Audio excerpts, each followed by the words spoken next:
My entitled neighbor called 911 on my organic farm and got me slapped with a $15,000 fine for violations that don't even exist. I stood there in boots, caked with 3 generations of honest farm mud, holding that bogus citation and breathing in the smell of diesel fuel and fresh manure that apparently offended her delicate suburban sensibilities.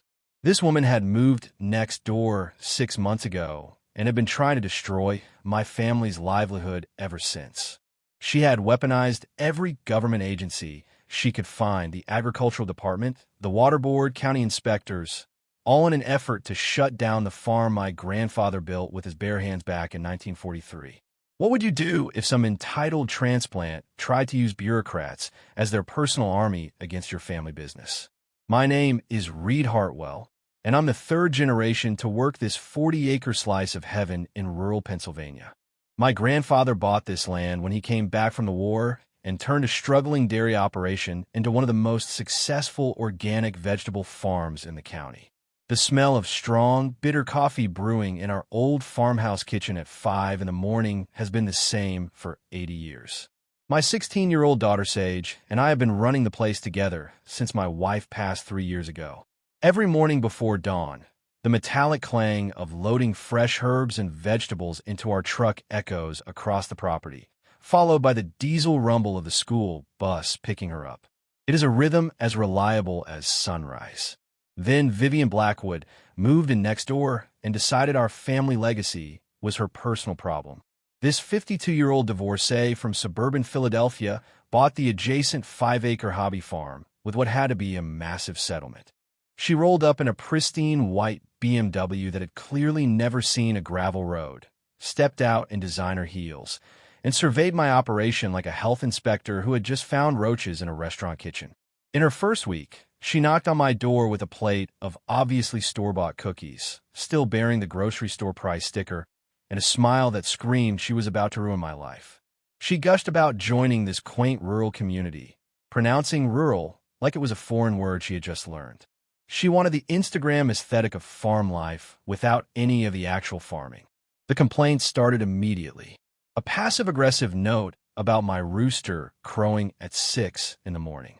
Then phone calls about my irrigation runoff, allegedly creating unsanitary conditions on her property. When those didn't work, she filed a formal complaint with the county agricultural department, accusing me of using dangerous industrial pesticides that threatened groundwater safety. The inspector who showed up, a decent man named Martinez, spent 4 hours going through every certification, soil test, and water quality report. He admitted afterward it was one of the cleanest operations he had ever inspected. Still, the process cost me $2,000 in legal fees I could not afford. Vivian positioned herself as the heroic concerned citizen protecting the community from dangerous industrial farming. She started a Facebook group called Preserve Our Rural Heritage and posted photos of my 70-year-old tractor, calling it heavy industrial machinery. My organic vegetable operation that supplied 30 local restaurants suddenly became a factory farm threat in the eyes of newer suburban transplants. 2 weeks after the agricultural department cleared me completely, she launched her next assault with a noise complaint filed at exactly 7:15 on a Tuesday morning. The inspector arrived while I was loading tomatoes that still smelled like summer earth and morning dew. After reviewing my commercial sales records, tax returns, state agricultural registration, and organic certifications, he realized the ordinance had no legal weight against a legitimate farming operation. He even asked how she knew to file the complaint at the precise moment of maximum chaos. That question led me to install trail cameras around the property perimeter. Within a week, the footage showed Vivian conducting daily surveillance, patrolling the property line at 6 in the morning with professional-grade binoculars, photographing my operations, and taking detailed notes.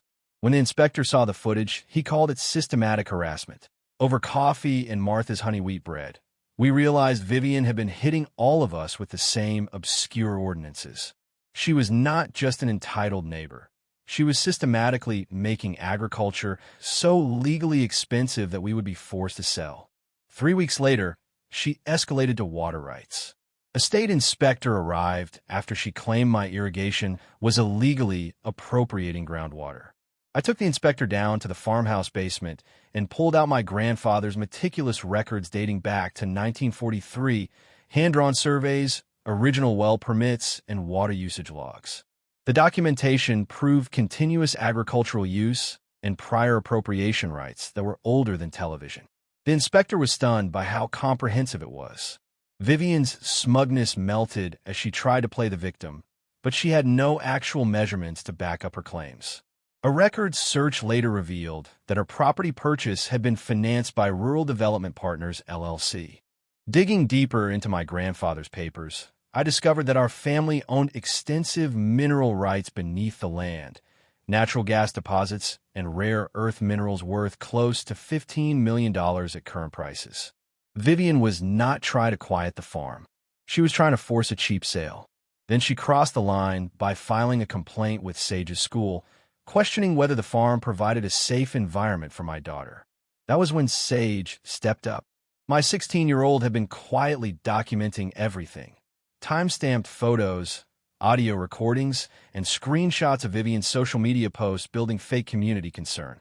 She proved the attack had been planned for weeks. I walked into the principal's office with 3 generations of documentation, safety certifications, and character references. The principal agreed it was textbook harassment. Vivian then petitioned the county zoning board to rezone my farm from agricultural to residential, forcing a hearing right in the middle of harvest season. While preparing, I uncovered documents showing that Rural Development Partners LLC had used the same playbook to target 17 farms across 3 states. The ultimate puppet master was Marcellus Energy Corporation, a fracking giant quietly acquiring mineral rights. They had hired Vivian to make my life hell, so I would sell cheap. My grandfather's obsessive record-keeping had given me the legal ammunition to fight back. I called my attorney at 11 at night. When I explained the connections, he realized we were looking at potential federal charges for fraud, conspiracy, and racketeering. The agricultural inspector later confirmed that every complaint against my operation had been deliberately fabricated and recommended criminal investigation for false reporting.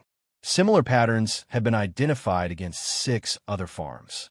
The night before the zoning hearing, Vivian made her biggest mistake. She sabotaged my main irrigation pump in the middle of the night.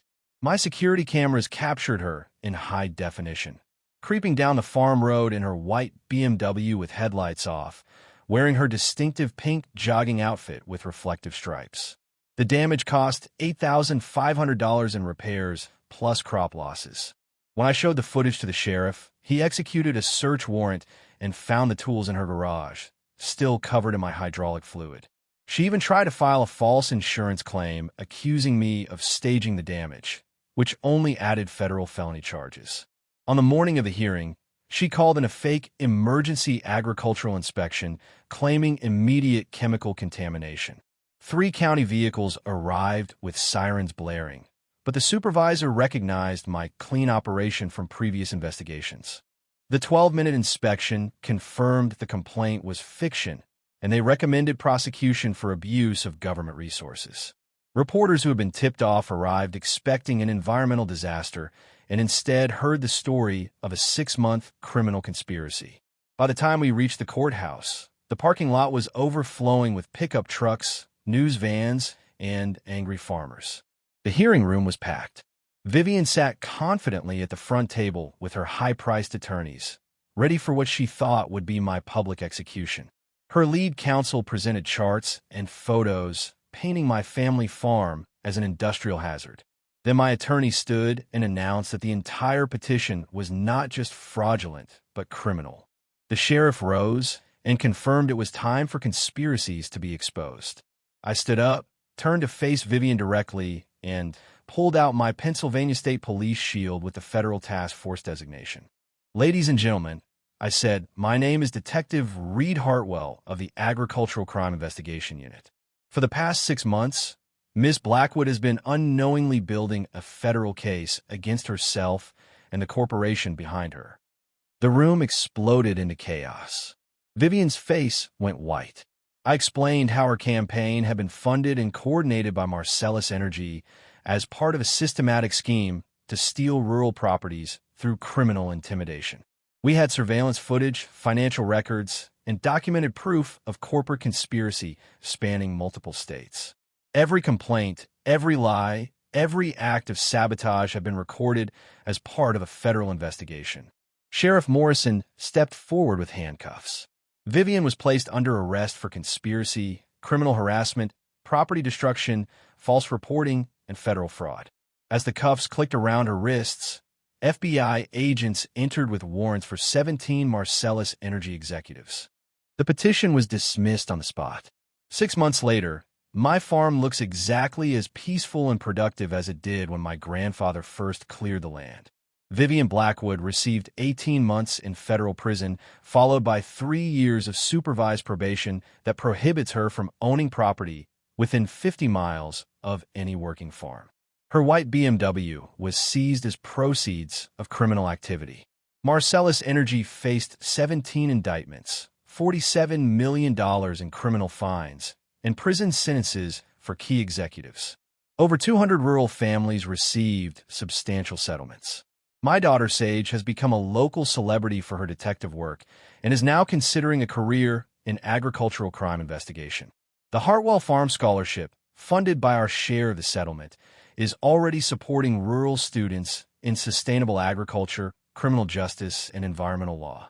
Commissioner Walsh pushed through the Agricultural Protection Act, making harassment of working farms a state felony with strong legal protections. Our entire agricultural community emerged stronger. The farm is thriving. Our customer base has tripled, and we supply over 60 restaurants across 3 counties. The sound of my grandfather's rebuilt John Deere firing up each dawn still marks the beginning of every day, now carrying the deep satisfaction of knowing our land and way of life are protected not just by ownership, but by stronger laws. Rural communities are not the only places where entitled people try to destroy others' livelihoods with frivolous complaints and deep pockets. If this story reminded you why we must protect the families who feed America and stand up to corporate bullies, keep fighting the good fight. Justice tastes incredible when it finally arrives.